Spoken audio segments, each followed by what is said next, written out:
Jung learned from a young age, people can leave your life, no matter how close they are. Her father lost contact with close friends, and even her mother didn't stay by his side for long. Even her father himself doesn't believe he'll always be there for her, telling her relationships simply don't last forever.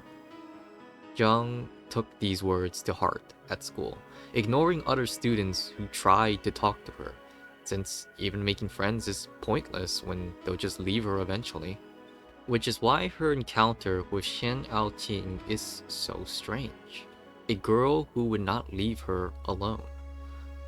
Nonetheless, Jiang treated her the same, ignoring her until Xian left on her own, only breaking her rule if not interacting with anyone when she decided to once help Shen during an earthquake, ignorant of the effects it had on Shen, since even after entering middle school, they were still together in the same class, and Shen continued to stick around her constantly, trying to start conversations to get closer, wanting Jiang to stop ignoring her.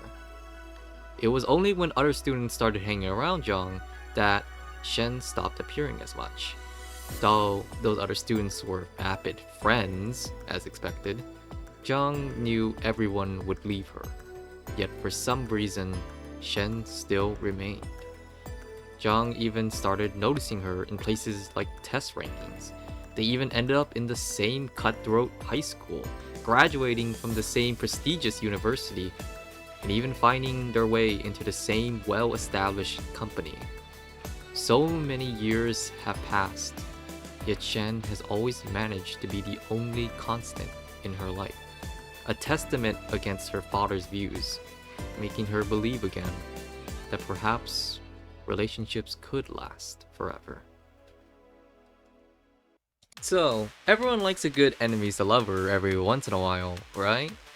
While this manhwa isn't too extreme on the being enemies part, Shen and Jiang from My Dearest Nemesis fit that role just fine.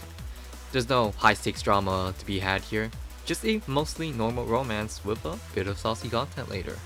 Rather, most of the Chinese manhwa I read tend to just be on the wholesome side of things. Well, except for that one.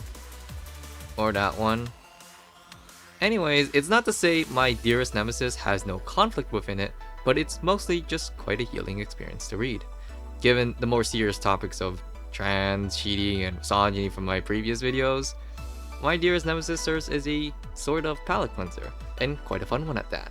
Shen and Jiang go from acquaintances as kids to rivals, even as adults working in the same company. Though it's always a question of how the author decides to write two people who hate each other into later being in a romantic relationship. Part of the fun is finding out exactly how they do that. And for Shen/Jiang, the spark that changed the relationship forever happened during one normal company outing. Let me show just what happened to change that.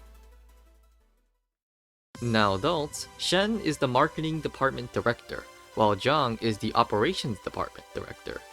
Oftentimes their work would depend on each other's department, and Shen would often compete with Jiang over their performance, so sure she'll come out first in the company evaluation. Though reality proves Shen wrong. Even at the company celebration, Jiang's unfiltered hubris stings Shen, causing her to drink away her sorrows, to the point of even blacking out drunk, which makes Jiang responsible for taking Shen home. Not that it bothers her, as one all. Doesn't take long for them to arrive at Shen's apartment anyways, where Shen regains a bit of consciousness and stops her from leaving. She doesn't know why Shen stopped her, but soon is forcibly bitten on the lip. It wasn't pleasant at first, but she noticed it got better once their lips came together, even noticing unnecessary stuff, like Shen's soft body. It was an enjoyable experience. Only ending once Shen slept, so she could leave, with the only thing on her mind being that Shen's kissing skills needed improvement. Meanwhile, the person in question eventually wakes up. Shen starts to recall the drinking escapade from last night, including the kiss, and hopes neither of them bring it up later. So, naturally, first thing at work, Young immediately brings it up. She has to know why she was kissed. Though Shen keeps trying to dodge the question, it doesn't stop it from bothering Jang too much, as it's all that's on her mind recently, preventing her from focusing at work. Though she suspects the lack of efficiency at work caused by the kiss was the goal. The audacity of that assumption, however, angers Shen enough to just agree, storming out of the room fuming, while Jang is just left confused, yet also intrigued. So she would use excuses to see Shen again, like delivering documents, even trying to start casual conversations by giving her work advice, only to be kicked out of her office, reflecting on how she can prevent that from happening next time. Honestly, this is giving me some deja vu from their school days, but in reverse. So, the next day, she tries to hand over documents again, but is disappointed to learn Shen is off today preparing for a client meeting later. One of the co-workers is supposed to go with Shen, but Jung insists that she's 100% willing to go in their place. So, at the client meeting, Jung is already there prepared for them, much to their surprise, and especially horror to Shen. But the client meeting must go on, as they fine dine and discuss the terms of their company partnership.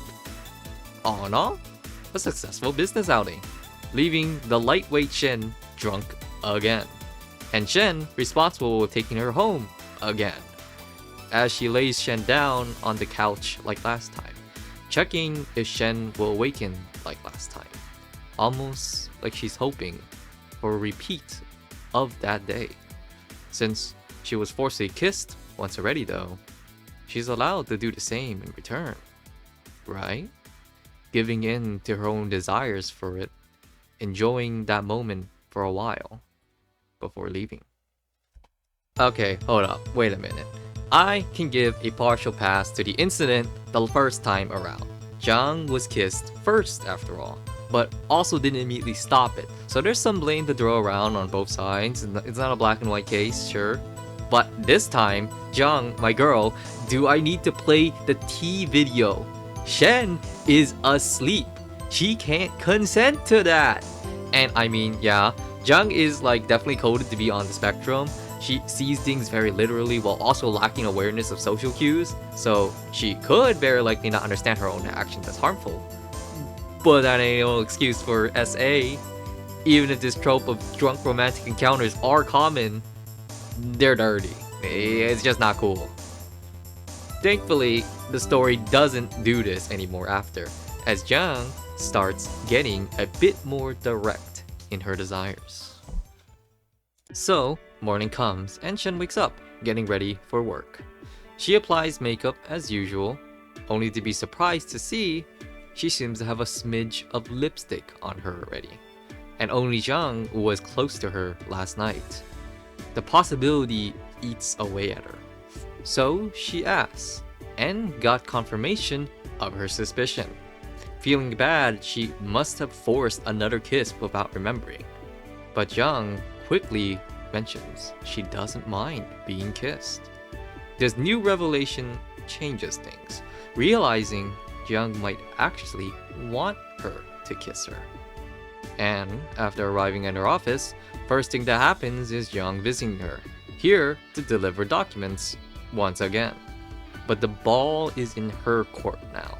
She points out Jung's recent clinginess, and that she doesn't mind their kissing incident, almost as if she wants to be kissed by a woman. A question Jung seems to not know the answer for. Stuck on the part about, quote, a woman? Because what is a woman? Shen checks out as a woman in Jung's mind, so she does want to be kissed by, quote, a woman. After all, it was very pleasant experience. This all but confirms Shen's view of how the untouchable and mighty Jung could come down to earth looking so human. Those desires, that attitude, Unlike in their childhood where Zhang ignored her, now she's finally looking at her, not aloof from up high, but on the same level as her now. And it felt so good. A feeling they both shared about this moment. Well, I'll stop there. Shen is so prideful and likes Zhang, but can't bring herself to admit it, especially when Zhang acts so unaware of her.